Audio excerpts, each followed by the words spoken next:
Military courts set up کیے ہیں ایک ہی وجہ سے کہ میرے کوئی بھی کیس کے اندر مجھے سزا نہیں ہو سکتی. سارے میں نے وکیلوں کے ساتھ سارے بوگس کیسز ہیں.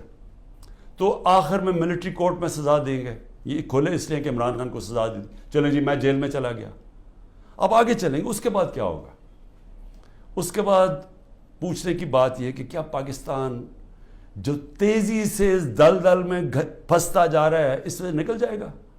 کیا ہماری معیشت جو اس وقت کبھی اتنے برے حالات میں نہیں تھے جو آج ہے، کیا یہ جو مہنگائی پاکستان کی تاریخ میں سب سے زیادہ 12.4% تھی جب ہم اقتدار میں تھے 1 سال پہلے، آج وہ 38% پہ پہنچ گئی ہے. یعنی لوگوں کو تنخواہ دار طبقے کے لیے اب وہ عذاب آ گیا ہے اور آتا جائے گا. بجلی کے بل نہیں دیے جائیں گے ان سے. ان کو گھر میں جو کھانے پینے کی چیزیں ہیں جس کو سینسٹیو پرائز انڈیکس ہے یہ 38% ہے، وہ 45% پہ پہنچا ہوا ہے. یعنی جو گھر کی کھانے پینے کی چیزیں جو عام کچن آئٹمز ہیں جو بجلی وغیرہ ہے، تو کیا یہ ٹھیک ہو جائے گا اس سے؟ سارے بوگس کیسز ہیں. تو آخر میں ملٹری کورٹ میں سزا دیں گے. یہ کھولے اس لیے کہ عمران خان کو سزا دی. چلیں جی میں جیل میں چلا گیا. اب آگے چلیں گے. اس کے بعد کیا ہوگا؟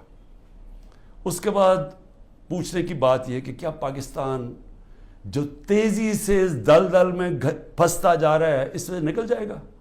کیا ہماری معیشت جو اس وقت کبھی اتنے برے حالات میں نہیں تھے جو آج ہے، کیا یہ جو مہنگائی پاکستان کی تاریخ میں سب سے زیادہ 12.4% تھی جب ہم اقتدار میں تھے 1 سال پہلے، آج وہ 38% پہ پہنچ گئی ہے.